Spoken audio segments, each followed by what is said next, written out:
तो नमस्कार दोस्तों, कैसे हैं आप सब लोग। उम्मीद करता हूं स्वस्थ होंगे, व्यस्त होंगे, जबरदस्त होंगे। तो साथियों, आज हम बात करने वाले हैं एनआईएस मामले को लेकर के, जो मिस्टर आदर्श कुमार श्रीवास्तव जी के द्वारा उत्तर प्रदेश से ट्रांसफर पिटीशन केस लगा हुआ है माननीय सुप्रीम कोर्ट में। उस पर बात करेंगे। साथ ही बात करेंगे जो एक एसएलपी वेस्ट बंगाल से मिस्टर कौशिक दास जी के द्वारा लगी हुई है और जो टीपी केस में टैग है, इन दोनों पर बात करेंगे। वीडियो में अंत तक बने रहें साथियों। आप सभी साथियों का स्वागत है आपके चैनल गेट सॉल्यूशन में। और उन सभी साथियों से निवेदन रहेगा जो चैनल पर पहली बार विजिट कर रहे हैं, चैनल को सब्सक्राइब कर लें, बेल आइकन को हिट कर लें, ताकि इस संबंध में जो आने वाले अपडेट्स हों या शिक्षा जगत से जुड़ी जो जानकारियां हों वो आप तक समय से पहुंचती रहें।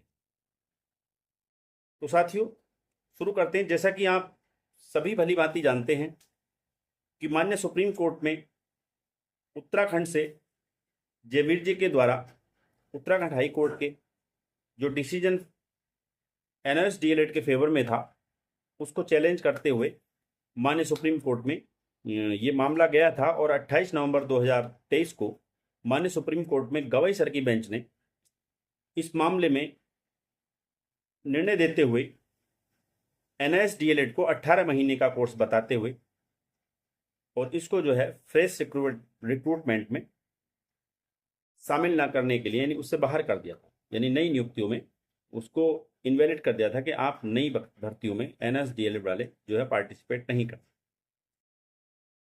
उसके बाद बीच बीच में कई चीजें,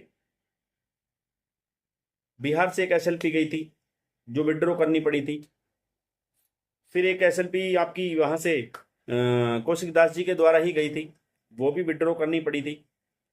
उसके बाद अब ये टीपी केस जो है, इसमें जो है जिसका डायरी नंबर आप जान लें कि 16788/2024 है, जिसमें जो है सभी पार्टियों को, चाहे वो एनआईएस हो या चाहे आपका एमएचआरडी हो या चाहे वो एनसीटी हो, इन सबको जो रिटर्नेबल नोटिस भेज दिए गए थे। और जो सरकारें थी, जो राज्य सरकारों को जहाँ जहाँ जो भर्तियां इन प्रोसेस थी, उनको भी नोटिस इशू कर दिए गए।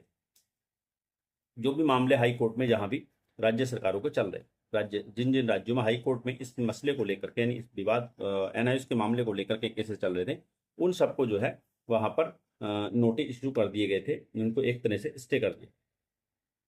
तो इसी केस में जो है जो एसएलपी मिस्टर कौशिक दास जी की है, जिसका डायरी नंबर 350001/2024 करके है, वो केस भी इसी केस में टैग हुआ। इस केस की पहले सुनवाई जो होने वाली थी वो 6 सितंबर को होनी थी, लेकिन उसमें टीपी केस की सुनवाई नहीं हुई। केवल और केवल जो एसएलपी है जो कौशिक दास जी वाली, उसी की जो सुनवाई इसमें जो हुई थी 6 सितंबर को। और अब जो अगर हम ताज़ा अपडेट्स की बात करें, तो अगर हम सुप्रीम कोर्ट की वेबसाइट पे जाकर के और हम केस स्टेटस चेक करते हैं, तो दोनों केसेस जो हैं एक ही बेंच में लगे हुए हैं। 54 सीरियल नंबर पे सुनवाई के लिए लगे हुए हैं कल 23 सितंबर को।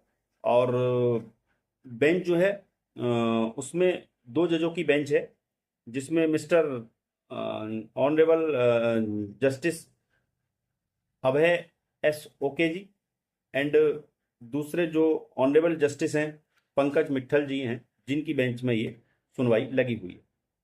तो ये चीज़ स्पष्ट है कि दोनों केसेस की, यानी कि एसएलपी की और जो हमारी ट्रांसफर पिटिशन है, दोनों की सुनवाई एक ही दिन और एक ही बेंच में होनी। अब बात करते हैं कि इसमें, जैसा आप जानते हैं कि टीपी केस में या जो एसएलपी है, उन दोनों केसों में ही जो पार्टीज बनाई गई हैं उनको रिटर्नेबल नोटिस इशू कर दिए गए थे। और कल 23 सितंबर को उन्हें जो अपना अपना जवाब वहाँ पे देना होगा।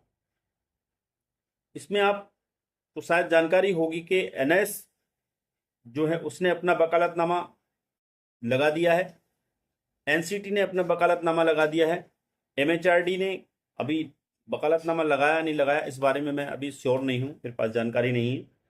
लेकिन कुल मिला के तीनों लोगों को अपना अपना पक्ष वहाँ पे रखने के लिए बुलाया गया है। और अगर हम बात करें जो वेस्ट बंगाल से जो वहाँ का शिक्षा बोर्ड है उसको भी अपना वहाँ पे पक्ष रखना है, और जितनी भी इसमें पार्टियां हैं सबको अपना अपना जो है पक्ष वहाँ पे रखना है। तो साथियों एक बहुत महत्वपूर्ण सुनवाई होने की हम उम्मीद कर सकते हैं। और आप ये समझिए जो एनसीटी की हम बात करें तो एनसीटी ने जब 28 नवंबर 2023 को जो मामला यानी कि कोर्ट का ऑर्डर आया था उस जयवीर वाले केस में भी जब एनसीटी से उसका पक्ष पूछा गया था कि क्या ये कोर्स आपकी तरफ से मान्य है, तब उन्होंने वो जो मान्यता पत्र था वो कोर्ट में पेश किया था और ये कहा था कि हमारी तरफ से ये कोर्स जो है मान्य है। लेकिन कोर्ट ने उस मान्यता पत्र को जो है नेगलेक्ट कर दिया था, उसको लीगल कोई प्रपत्र नहीं माना था। उसने कहा था हमें आप जो है, उन्होंने कहा था कि आप हमें जो है गजट दिखाइए, किस गजट में आपने एनआईएस डीएलएड को जो है 18 महीने का कोर्स को आपने 24 महीने के बराबर माना है, वो आप दिखाइए। तो जाहिर सी बात है कोई गजट में प्रकाशित नहीं हुआ था, जिस वजह से गवई सर ने जो है ये एनआईएस डीएलएड के खिलाफ ये मामला गया। अगर गजट होता तो ये सारी चीज़ें जो अब चल रही हैं ये शायद नहीं चलती और जो कोर्स है वो तभी मान्य हो गया हो। तो जाहिर सी बात है जब एनसीटी ने तब एनआईएस डीएलएड के पक्ष में बात कही है, तो मुझे लगता अब भी जब एनआईएस एनसीटी से जब पक्ष जाना जाएगा तो वो कहेगी कि भाई हमारी तरफ से पूरी तरह ये कोर्स वैलिड है और हमने डिजाइन किया है, इसमें कहीं करिकुलम में कोई दिक्कत नहीं है, करिकुलम भी उतना है, यानी जो कोर्स मटेरियल है वो पूरा है एकदम रेगुलर डीएलएड के बराबर है, ऐसा कुछ नहीं है। और सारी चीज़ें वो बताएगी और साथ ही वो ये भी कह सकती है कि आप हम इसे राजपत्र में जो है शामिल करने के लिए तैयार हैं और आप जो है एमएचआरडी को आदेशित कीजिए, निर्देशित कीजिए कि वो हमें जो है लेटर इशू करे राजपत्र में इसे शामिल करने के लिए, हम इसको शामिल कर देंगे। तो ये मैं मेरी समझ के हिसाब से मुझे एक ऐसी उम्मीद आशा है एनसीटी से कि वो इस तरह का पक्ष रख सकती है।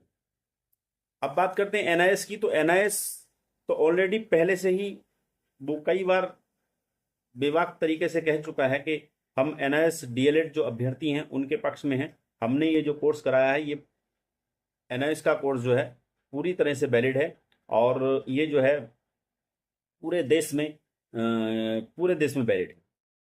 बल्कि सीवी शर्मा जो इसके पूर्व चेयरमैन थे उन्होंने तो ये कहा कि हमने जिस तरह से कोर्स डिजाइन किया और जिस तरह से हमने कोर्स कराया है तो हमारे अभ्यर्थी किसी भी तरीके से रेगुलर डीएलएड से किसी भी तरह से कम नहीं है और बल्कि उनसे ज़्यादा योग्य हैं। ये बात उन्होंने बोली थी, यानी कि सोशल मीडिया पे ये चीज़ें आई थी। तो एनआईएस डीएलएड एनआईएस जो संस्था है वो पूरी तरह से एनआईएस डीएलएड के फेवर में बात करेगी, मेरी एक ऐसी समझ और उम्मीद है।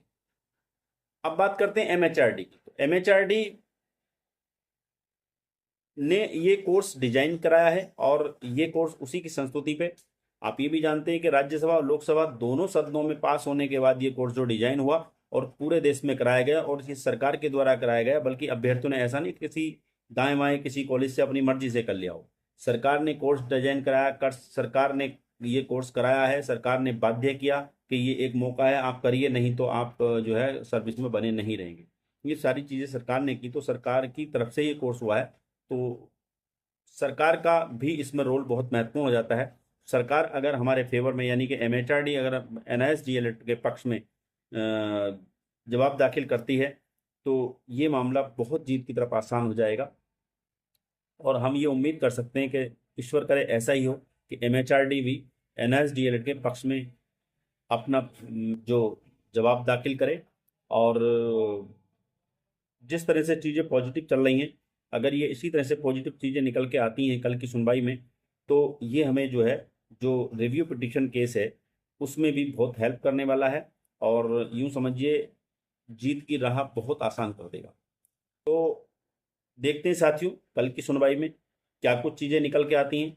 जो भी चीज़ें निकल के आएंगी उनको लेकर के फिर हम आपके बीच उपस्थित होंगे। वीडियो अच्छी लगी हो तो साथियों लाइक करें, शेयर करें, कमेंट करें। इसी के साथ साथियों धन्यवाद, नमस्कार।